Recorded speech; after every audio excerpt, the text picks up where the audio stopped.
ናይ ስርዓት እዚ ናይ ባህር ለውጢ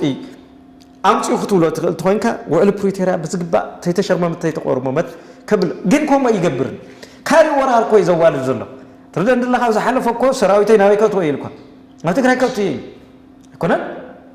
እንታይ ለካ ኣሎ ውዕል ፕሪቶሪያ ተይተፈፀመ ከትወ ዝፈልጦ ነገር የብለይን ካልእ ወራር ቶም ናህና እውን ዓዲ ክልተ ዛን ሕፃ ዓዲ በራኽ ሰራዊት ናይ ብልፅግና እንትሒዝዎስ መራሓንቲ መዓልቲ እያ ገለ ይብሉካ ነይሮም እቲ ፕሮጀክት እዚ እዩ እንደለካ እቲ ፕሮጀክት እዚ እዩ ስኾኑ እውን ክኩልና መኪሮም ብናህና ሰባት ኣቢሎም መሬት ዘመሓድሮ ናበይ ደኸዲ ኢትዮጵያውያንና እኮ ኢሎምና ማልኮ ኢሎም ቃል በቃል እኮ ኢሎም ይብሉ እንዲዮም ስለዚ ፕሮጀክት ካሊእ እዩ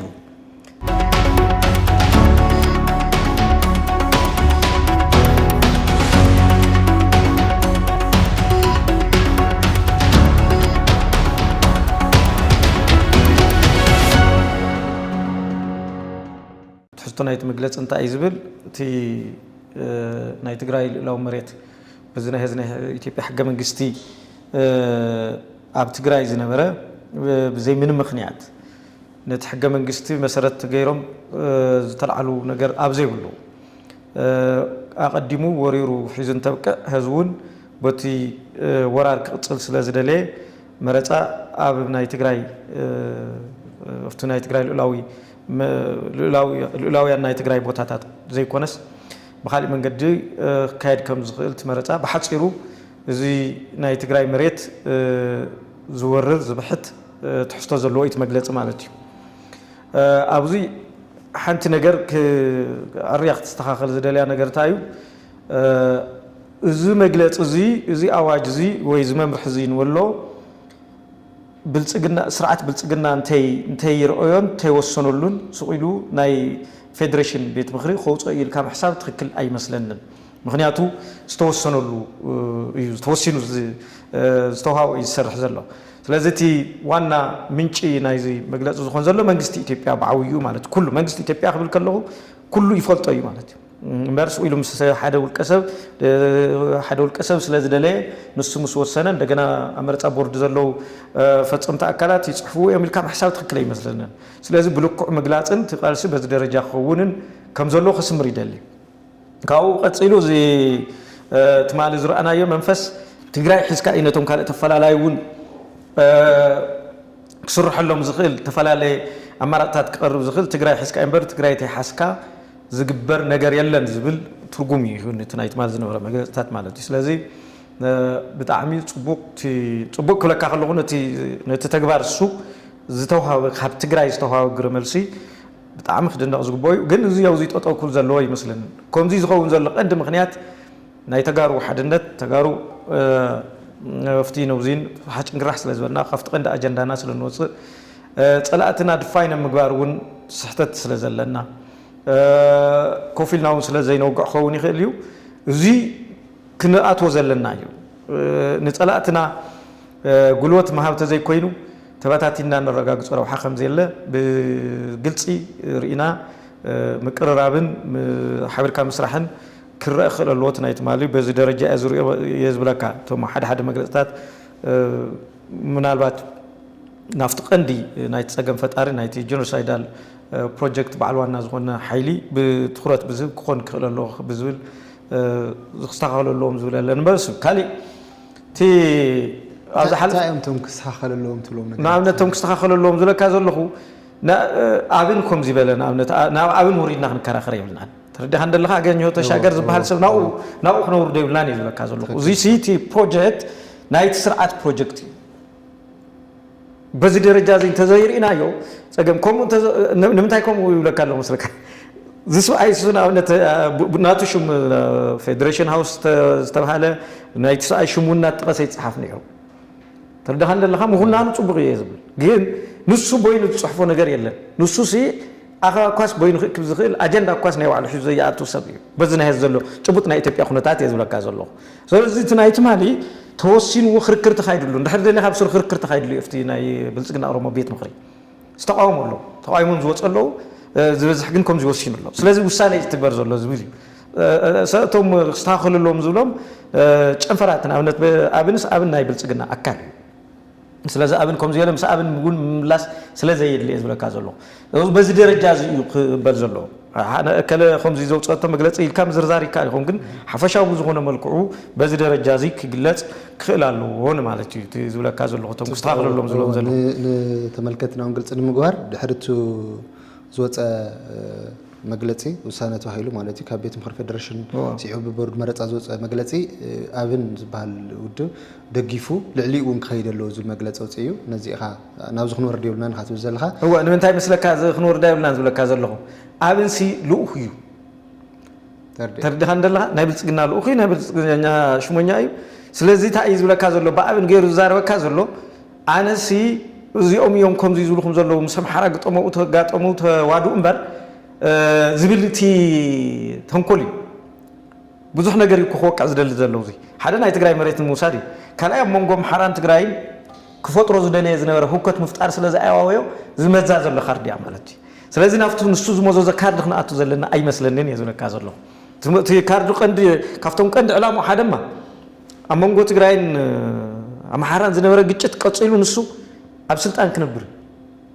ኣብ ስልጣን ብሕቱ ቅፅል እዩ ዝገብሮ ዘሎ ተረዲኻ እንደለኻ ስለዚ ኣብቲ ንሱ ዝመዘዞ ዘሎ ካርዲ ሲ ክንጨቃጨቕ ይብልናን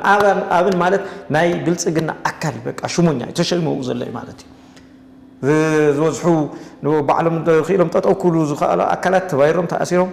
ንሱ ከም ኣካል ቆፂርናስ ኣብዙ ክርክር ክነካይድ ዘለና ይመስለኒ እየ ዝብለካ ዘለኹ እዚ ድሌት ናይቲ መግለፂ ዘውፀእ ስርዓት ስለ ዝኾነ ወበቲ ዝረኣኸ አንግል ዝረእዎ እውን ነይሮም መንግስት ፌደራል ማለት ኣብ መንጎ ትግራይን ኣምሓራን ዘሎ ህዝቡን ጽቡቕ ዘይኮነ ርክብ ዕርዩ ክጋደድ ክንታኮስ ክንዋዳ ናብ ከምኡ ደረጃ ክዓብን ንሱ ንዝደልዮ ረብሓ ክጥቀመሉን ሓሲቡ ክኾን ስለ ዝኽእል እዚ ብልቢ ክረአ ኣለዎ ዝብሉ ኤግዛክትሊ ብልጽግና ተወታኻ ትብሎ ኣብን ህዝቢ ወፂኡ ዝህበሉ ዘሎ መግለፅማ ልኡኽ እዩ በቃ ናይቲ ፕሮጀክት ሓደ ኣካል እዩ ስለዚ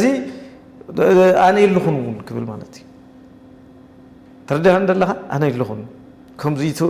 ወይ ኣብኡ ተሎ ከዓ ነቲ ምስኡ ዘሎ ምስቲ ስርዓት ተጣቢቑ ዘሎ ናይ ኣምሓራ ፅግዕተኛ ሓይሊ ከምዚ ይገብረልኩም ኣለኹ ንማል እውን እዩ ዝኾነ ኮይኑ ግን እቲ ትኩረትና ክኸውን ዘሎ ኩሉ ግዜ ናይ ምፍፃምን ናይ መጉዕፃፅን ኣብ ልዕሊ ትግራይ ናይ ጥፋኣት ፕሮጀክት ናይ ምቕፃልን ተኽእሎ ዘለዎ እቲ ስርዓት እዩ ብልጽግና ዝበሃል ስርዓት እዩ ስለዚ እዩ ትኩረትና ክኸውን ዘለዎ ርኢኻ ሓደ ግዜ እኮ ምስ ቶሚኻ ትብሎም ቶም ሕመራ ዘለዉ ሽፋት እንደመቀ ዘውዱ ገለመል ሙሶም ክንዛረብ እውን እኮ እዩ ዝደሊ ኣብኡ ወሪዶም ቶም ናህና ኣካላት ኮኡ ኸይዶም ሙሱ እንትላ ዘውዱ ጌጋ እዩ ብከምዚ ዝመፅእ የለን ኮነ ተባሂሉ ይስራሕ ዘሎ ስለዚ ንሕና ብዝግባእ ኢና ክንልልዮ ዘለና እዚ ተረዲዎም መግለፂ ዘውፅኡ ውድባት ኣለዉ ውልቀ ሰባት ኣለዉ እሱ ትክክል እዩ ስለዚ በዚ ደረጃ እዚ ክረአ ኣለዎ ካብ ዝብል እየ ዘለልካ ዘለኹ እምበር ሕዚ እውን ኣብኡ ዘረባ ክንውግዕ ደልየ ይኮንኩን እተን ውድባት ትር ዝበለ ዝተፈላለየ መለኻኽታን መትከልን ከም ዘለዎም ይፍለጥ እዩ እቶም ትግራይ ዘለዉ ውድባት ኣብዚ ግን ሓደ ዝኾኑሉ ካብ ግዜያዊ ምሕዳር ጀሚሩ ኩሎም ውድባት ክትብል ትኽእል ኢኻ ሓደ ኮይኖም ድምፂ ዝኾኑ ኩነታት ተዓዚብና ኣለና ነዚ ሲዑ እውን ፍለቃ ኣብቲ ማሕበራዊ ሚድያ ብዙሕ ግዜ ከም ንብሎ ኣብቲ መሬት ወሪድና እኳ ንምደሳስ ዓቕሚ የብልና ግን ኣብቲ ማሕበራዊ ሚድያ ትሪኦ ሕዚ እውን ተፈላለይ ከም ዘሎ ኮይኑ ግን ኣፈላለይ ክትፈጥሩ ለብ ዘይግባእ ሓደ ኮይንኩም ክትከዱ ኣለኩም ዝብል ሓሳብ ኣሎ እስኻ እውን ኣብቲ ማሕበራዊ ሚድያ ካፅሓፍከዮ ሓደ እዩ ንኣብነት መረፃ ክተወግዱ ኣለኩም ዝብል ከም መፍትሒ ወሲድካ ኢኻ መረፃ ይንቕበልን እሱ በሉ ዝብል መሬት ትግራይ በትኸሙ እወ እንታይ ይብለካ ኣለኹ መስለካ ኩነት ኣቕምጡ ኢልካ ትልካ ቅድመ ኩነት ኣቕምጡ ኢሎም ኣለኹ ንምንታይ ቅድመ ኩነት ኣቕምጡ ዝብለካ ዘለኹ መስለካ ኣብዚ ከምዚ ዝመሰለ መሬት ትግራይ ኣብ ዝጎብጥ ናይ መረፃ ኩነታት ተተሳቲፈን ዝኾነት ፓርቲ ዝኾነ ውልቀ ሰብ ትግራይ ተተሳቲፉ ኣፍልጦ እዩ ዝዎ ዘሎ ቅቡል እዩ ዝገብሮ ዘሎ ተረዲኻ እንደለኻ ስለዚ ናይ መጀመርያ ስጉምቲ ኣብ ከምዚ ዝመሰለ ልኡላውነት ናይ ትግራይ ኣብ ዝብሕት ኣብዚ ትግራይ ናይ ትግራይ ጥፋኣት ኣብ ዘሳልጥ ተግባር ክሳተፉ ኣይብለን ኢለና ከለዋ ክንኣቱ ኢና ኢለን ዝነበራ እውን ደግምና ክንሪኦ ኢና መረፃ እውን ኮይለን ኣለዋ ኣይኮነን ድዩ እዚ ልክዕ እየ ዝብለካ ናይ መጀመርያ ስጉምቲ እሱ እዩ ካብኡ ቀፂሉ ከፍ ኢልካ ምዝራብ እዩ ክህሉ ዘለዎ ማለት እዩ ስለዚ ታይለን ከኣትዋ ታይለን መሬት ትግራይ ኣብ ዝቆርስ መረፃስ ኢንዶርስ ክገብራ ክኸውን የብሉን ናይ መጀመርያ ስጉምቲ እሱ ክኸውን ዘለዎ ማለት እዩ በቲ ተጀሚሩ ዘሎ እላው ዝኾነ እውን ክኾን ኣለዎ ትማሊ ናይ ዓብዪ ጉዳይ ስለ ዝኾነ እዚ ንምርኣይ እናመኮርኩ ነይረ ናይተን ውድባት ሓደ ከም ንሳወት ዝበላ ውድባት ካብ መጀመሪኡ ጀሚረን ነጽገኖ እየን ዝኾነ ድንግርግር ዝብል ነገር እውን ይነግሮምን ግልጽ እዮም ኣብዚ ጉዳይ እዚ ኣተሓዘኦም ማለት እዩ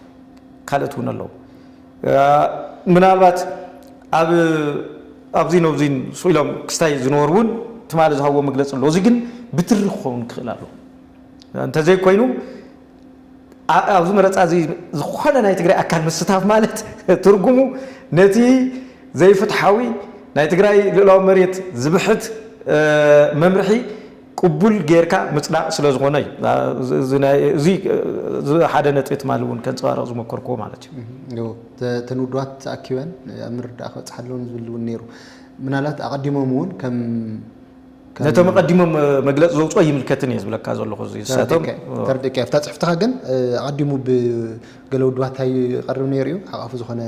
ግዜያዊ ምሕዳር እውን ሒዝና ዓቕምና ሰብሲብና ኣብ ትግራይ ዶ ኣብ ትግራይ ንዕፁ ክኾነ ኣለዎ ኢልና ኣይሕሽን ዝብል ኣነ ዕፁ ይገብሮ ንሱ እውን ኮይ ዘመላኽት ኮፍ ኢልኩም ተዛረቡ ማለት ኣብ ፀቢብ መድረኽ ፀገማትኩም ዲስከስ ገበሩ ማለት እኮ ናብ ሓደ ነገር ክወስዶም ናብ ዝተወደበ ዝተዋሃደ ናይ ሓባር መንግስቲ ክሻ መረፃ ንኽኸዱ ናበይ ክኸዱ ከም ዝኽእሉ እቲ ዲስከሽን ግን ናብቲ ዲስከሽን ይምፁ እየ ዝብለካ ዘለኹ ንሱ እዩ ዘመላኽቲ ናይ መጀመርያ ነጥቢ ከንፀባርቆ ዝመከርኩ ንልዕላዊ ናይ ትግራይ ከውሕስ ዝኽእል ፖለቲካዊ ጥንካረ ፖለቲካዊ ውህደት ክፈጥር ናብ ዝኽእል ልዝብ ክሰጋገር ኣለዎ ኣብ ሸዋ ዋላ ኣብ ሸዋ ይሃለዋ እዩ ዝብል ተወስታይ ሸዋ ይሃለዉ ኣብ ትግራይ ይሃለዉ ዳግመ ግምት ክግበረሉ ክኽእል ኣሎ እቲ ዝመፃናዮ መንገድን ጉዕዞን ዝብል እዩ ሪፍሌክት ክገብር ሞኪረ ማለት እዩ ስለዚ ተፍቲ ማሕበራዊ ሚድያ ዝረኣኻዮ ህዝቢ እውን ዝሓቋፋይ ዝኾነ ገለ ዝብል ኣሎ ንሱ ሓደ ነጥቢ ካልኦት ብየንዶ ፍዛት እውን እንድሕረልኡ ኮይኑ ብቻ ዲስከስ ይገበር ናብ ሚይጢት ኣቶ ልዕሊ እዚ ዝኾነ ምዕባለ እውን ሒዙ ክመፅእ ይኽእል ይኸውን እቲ ንገብሮ ምይጥ ዝኾነ ኮይኑ ግን ፀላእትና እንታይ ይደልዩ ከም ዘለዉ ደጋጊሞም ይነግሩና ስለ ዘለዉ ንሕና እውን ደው ኢልና ዘይጥዕመና ነገር እውን ተፃዊርና ናብቲ ጉዳይ እሱ ክንኣቱ ኣለና እዩ ነጥቢ መንግስቲ ኢትዮጵያ መትከሉ ዘይቕየር ምዃኑ ዘርእየሉ መግለፂ እውን ዝብል ብዙሓት ርኢ ኣለኹ ሓቢርካዮ ክትሰርሕ ብቱ ነቲ ዓደይ ሕግን መስርሕን ክኸይድ እውን ክትብል ከለኻ ኣብ ዝኾነ ተሸጒጡ ፀኒሑ መሰላትካ ክነጥቕ ዝደሊ ስርዓት ምዃኑ ዘርእየሉ መግለፂ ረእየ እንዶ ኣብ ዝሓለፈ እዋን እቲ ናይ መረፃ ናቁጣስ ኣብ ትግራይ እቲ ናይ ቀደም 38 ንስ ኣብ ትግራይ ዘርኢ ነይሩ ምልክዕ ከምኡ የርኢ ነይሩ ተረዲኻ እንደለካ ኣብ ዝሓለፈ ማለት እዩ ካብኡ እንታይ ሰብ እዚ ፅቡቕ ጅማሮ እዩ ገለ ኢሉ እቲ ትግራዋይ ናይ ምርድዳእን ናይ ሰላምን መንፈስ ክሕዝ ሞኪሩ ማለት እዩ ምክንያቱ ትግራዋይ ኩሉ ግዜ ንሰላም እዩ ዝፅዕር ዘሎ ዋላ ተበዲሉ ዋላ ኣብ ልዕሊ ሰብ ክፍፅም ይኽእል እዩ ዘይትብሎ ነገር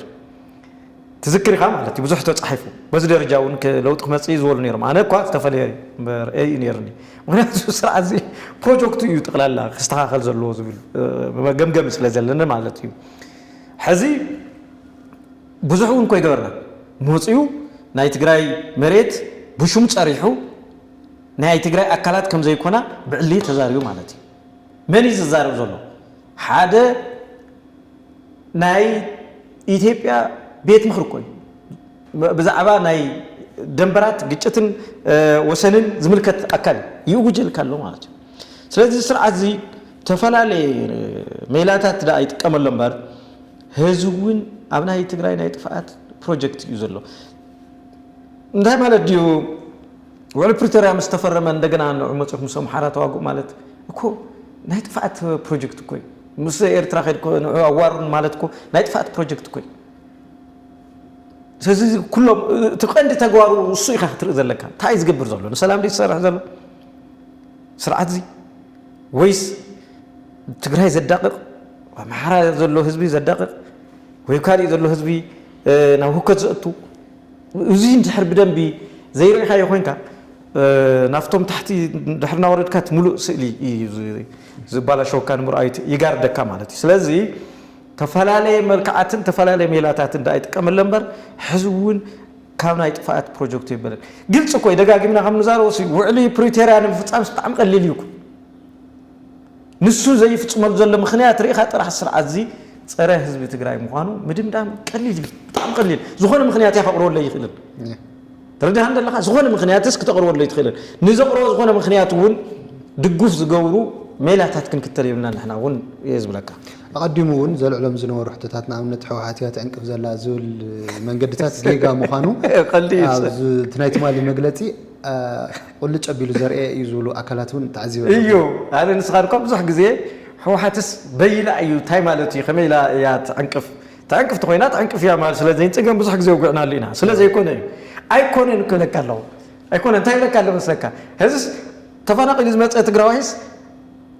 تدل خاتم ملس كتولة تلخ يعد خان جن تملس خاتلو زلها أنا أوروميا خمس جورم خات نودي ساعة خمس جورم خات أي مربت كان جن سدت كان يخون كان جلس يوك كل كارلو سلزي أنا أوزو كسب هذي بزلني ردي توصل عزيز خون دنجرجر ذبل كسايب لين كلنا جورو فلوتي تسرعت مالتي لذي تبي ألف يا حوحتي هتدخل كل نيرة قال زبل قالوا من تخكل يكون إنه لينا حزون كل شيء بيلهم سوى الله قلت غير والله مالتي دوي لا أنا حاسس زلنا يزول كارو هزون قنت هاي كين قبل أنا زي تزاري ولا كنيرة أنا أقول نخون كم زي الكنيرة ها كم زي نخون قول قصيرة زبيل نجار يسر إحنا نتمالون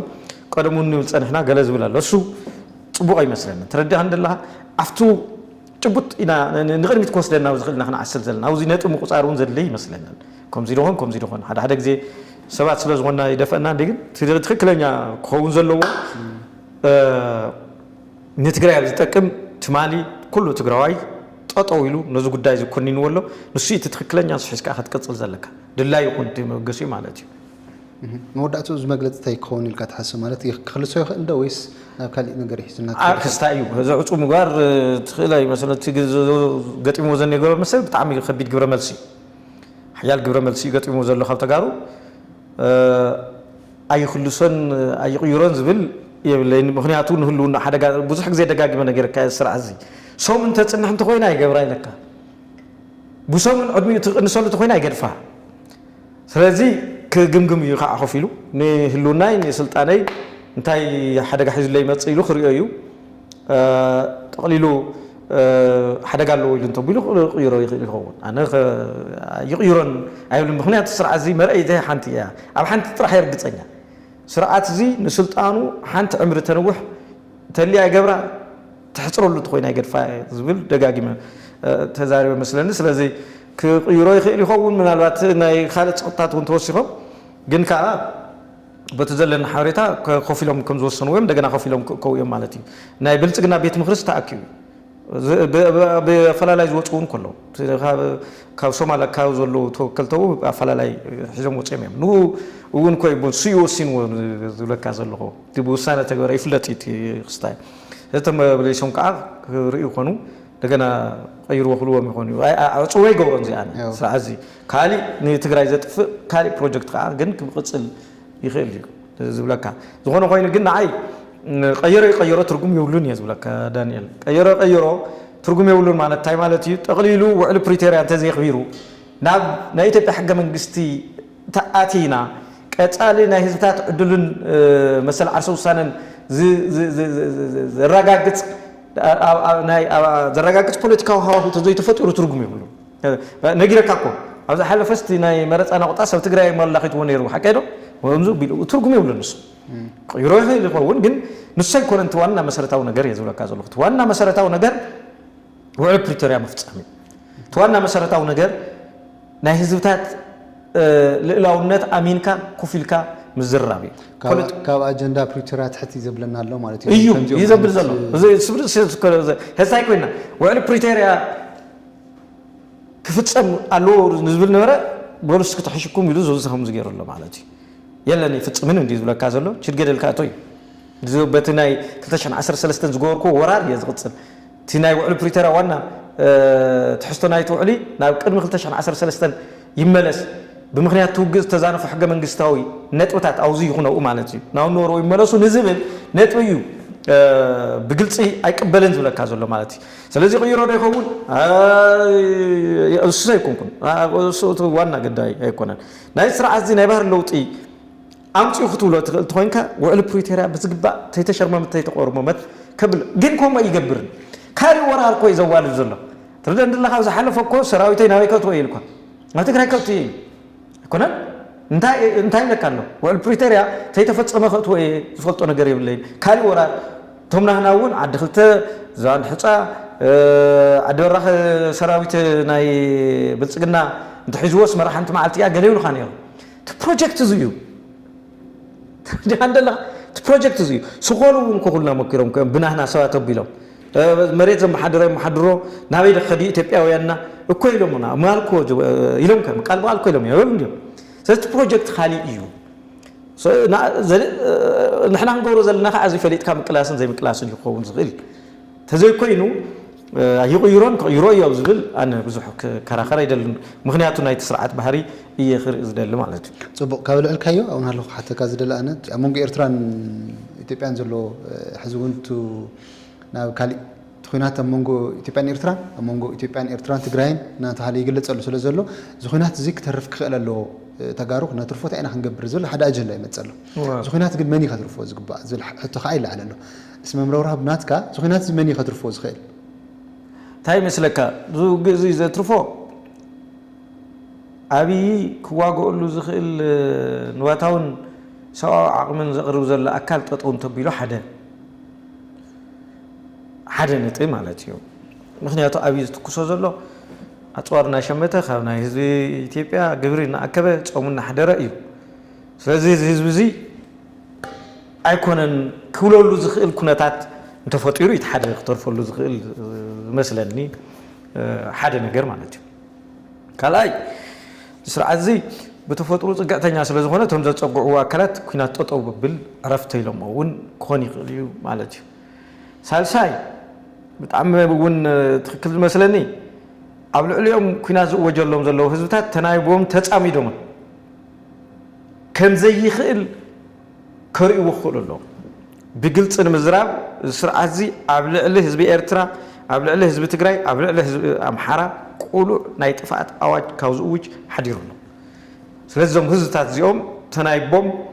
ኣብ መንጎኦም ክፍጠር ዝድለ ዘሎ ቁርቁስን ምጥፋእን እውን ነቂሖም ሪኦም ጠጠው ከብልዎ ይኽእሉ እዮም ሓደ ክልተ ግዜ ንክሓስብ ክገብርዎ ይኽእሉ እዮም ዝብል እምነት ኣለኒ ስለዚ እዚኦም እዮም ቶም ኩናት ጠጠው ከብሉ ዝኽእሉ ትግራዋይ ንሓሙሽተ ዓመት ሙሉእ ውግእ ከም ዘየድሊ ሰላም ከም ዝደሊ ደጊሙ ደጋጊሙ ገሊጹ ግን በይኑ ዝገብሮ ነገር ስለዘየለ ናይቲ ስርዓት ባህሪ ክቕይር ኣይከኣለን ማለት እዩ ብዝተወሰነ መልክዑ ክቕየር ገይርዎ እዩ ተሃንዲዱ ዝመፀሉ ማዓት ሰብኣውን ንዋታውን ክሳራ ውፅሕሉ ደው ኢሉ ክሓስብ እንደገና ናብ ድርድር ተጓዓፂፁ ተመንጊጉ ክኣቱ ገይርዎ እዩ ትግራዋይ በዚ ደረጃ እዚ እናተቃለሶን ይቃለሰን ኣሎ ስሩ ጠቕሊሉ ካብ ናይ ጥፋት ፕሮጀክቱ ናይ ጥፋት ሕልሙ ጠጠው ንኸብል ግን ቶም ዝበልኩ ይመስለኒ ኣነ ክሪኦ ከለኹ እቲ መንግስቲ ህዝቢ ትግራይ ከም ዝበልካዮ ብፍላይ ከዓ ህዝቢ ኢትዮጵያ እውን ሕዚ ከምቲ ናይ መጀመርያ ኣብ ናይ 2013 ዝነበረ ንኹናት ሙሉእ ድጋፍ ዝገበረሉ ኩነታት ኣይኮነን ሕዚ ዘሎ ኩናት ከም ዘይዝብሊ እሱን ዓርሱ ዝኸኣለ ዓብዪ ካፒታል ይኽእሉ ሓደ ዝትንትኑ ኣካላት እናሰማዕኹ ነይረ እቲ ህዝቢ ናይ ኩናት ድሌት የብሉን ነቲ ስርዓት እውን ብዝግባእ እናተረድኦ ይመፅእ ከም ዘሎ ዝገለፅሉ ኩነታት ተቃውሞታት ኩን እዮም ንኣብነት መዓት ተቃውሞን የህዚ እቲ ናይ ኣምሓራ ከም ዘለዎ ኮይኑ ብሱሩ እውን ግን ኣብ ውሽጢ እቲ ስርዓት ኮይኖም ተቃውሞታት ኣለዉ ንኣብነት ዝሓለፈ ናይ ናሽናል ባንክ ዘዳልዎ ገለ ባንክታት ዝብልኦ ኣኸባ ይርኢ ነይረ ኣብኡ ዝቐርብ ዝነበረ ፅሑፋት ኣብኡ ዝቐርብ ዝነበረ ነጥብታት ብግልፂ ዝቃወም ነቲ ስርዓት ማለት እዩ እቲ ዝሰርሖ ዘለና ኢኮኖሚ ገለመለ ዘረባ ዲስኩር ሓሰት ምዃኑ ስለዚ ከምቲ ዝበልካዮ ናይቲ ህዝቢ ኩነታት ኣብ ልዕሊ እቲ ስርዓት ግልፂ እናኾነ መፅኡ ሕዚ ምናልባት ግን ስርዓት ጨካን ስለ ዝኾነ ብዘይ ምሕረት ስለ ዝወቅዕ ተወሰነ ግዜ ይዕፍኖ ኣሎ እምበር ትክክል ኢኻ ብመሰረቱ ከዓ ተን ማእኸላይ ሚድል ፓወር ዝበሃላ ሃገራት ንኣብነት ኣብቲ ዝዋና ዘለዋ ቱርክን ስዑድ ዓረብን ብተደጋጋሚ ዝገብርኦ ዘለዋ ፃዕርታት ከም ዘለውን ይግለፅ ንኣብነት ስዑድ ዓረብ ክልተ ግዜ ናብ ኢትዮጵያ መፅያ ኣላ ናብ ኤርትራ እውን ሓደ ግዜ ከይዶም ኣለዉ أقدمهم نتسرعة السواب جدا نتيبان إيرتران سممع خفتصمون زغورو خمسة خونز فلت إمو هذا حزوت وزي سرعة حواريتات من علات ناي جدا سممع نتن خفتصمون يسرح له كنات كيه له أمونقوم كعرقوم يسرح له زول حواريتات له أو زوانا سلام تمسين إحنا وأنت تكمتين نخون برقت كم ناي جدا سممع نت مالت كيف بحرق كايز سلازي هلو انت زهلو ونو جداهم عين سممع منقست إثيوبيا منقست أبي في حنيال اللي هو سلازي عقرو سلازي اللي خووني خلي سمبر قدم موصوم بالتنوع زغنو غينو أو زوزو هذا هلو كنتات أهديو حزبتاتنا وسلام زملس تخوينو تدليتنا ونصوص لازغنا كندقفو يزقبأ الناس بالأمنات هلني سلازي دلله يبصع مالتي تنا سلام مقص تردك أنا وأنتو نايجدا سمعنات زينا زله خم كن كأتو زدالي كيدو تو خينات نيمترف عقم حزنا أمريكا زوسلو أكلاتون ريل خبوا جنت جراي تسألوا الكسوات من على ترامب خاطر فودي خيل خون نزول وقال لهم كعا إنه أمريكا ناي ما خلاي مراقن كم وناي كرنا أفريقيا قداي بكونترات نتن ميدل باورز أمونغو تجراي نمونغو إثيوبيا نزلوا خينات كتر في زغلسي أنت زغور أكلات تفلا لا يكون يقول اليوم وعلى بريتوريا متقال راح يزترفوا سلالتهم أنت كل في نجارات مالتي هو أنت زغور أكلات توزين تترواري يوم تخينات يترف أمونغو تجراي نمونغو سرعة بالسجناني يزبل كازل كاوزي وصاقين دلا عينت أنتو يجبر جن وعلى بريتوريا زي تكبر تخينو توج تترفوا العدل يلن زي رؤية يزبل من تيزلاني زي منقست أمريكا خطرفوا تخينون تايغ جبر وعلى بريتوريا أكل نايتو علي ويتنس ونسلازنا ولا وعاويون أو نخدم تسوون بزح سو حيل مديو بجتون مديو يشرحوا له سلازنا ولا نسا ملو بملو اختبار نسرعات بلصقنا ندحر صنت غير تفصيمو توغ اخترف يقدي بمخنيات هزلنا وطط ግን አውጣው ዝላ ይመስለንን ብዙህ ድልየታት ነው ዛዕዲ ብዙህ ድልየት ስለዘሎ ብዙህ ድልየት ከዓ ስኻውን ግዛዕና على بعض ስለዛኣኻኾ ህዚ ነይኑ ማነጅ ገብር ከም ዝኽእል ኣብ ጽጋም ስለዘሎ ይመስለኒ የለን ዘትናይ ቁጽር ክስታይስ ለሐልዊት ስርዓት ማዓት ዓድታት ጥራሕ እዩ ዝመስሎ ሰብ ኢትዮጵያ ውልቀሰባት እስከም ድላይም ዝገብሩሉ እዮም ናይ ኢትዮጵያ ኩነታት ውልቀሰብ የነገርካ ዘሎ ውልቀሰብ ክለካ ካልኹ ግልወት ዘለዎም ማለት እዩ ሃፍታማት ኮን ይኸሉ ዓበይቲ ፖለቲከኛታት ኮን ይኸሉ ግን መንግስቶም ተወከሉ ባዕሎም ድላይም ዝገብሩሉ ኢትዮጵያ ኩነታት ተፈጢሩ እዩ ዝኾነ ኮይኑ ትኹናት ትርፎ ኣሜሪካ ያገለ ዝብል ኣሜሪካ ተደልያ ክትትርፎ ትኽእል እያ እንታይ ብምባል ውዕል ፕሪቶሪያ ሓደ ብሓደ ክትፍፅመለኩም ኢላ ብምግዳድ ማለት እዩ كمسكينك يا ممرور كرة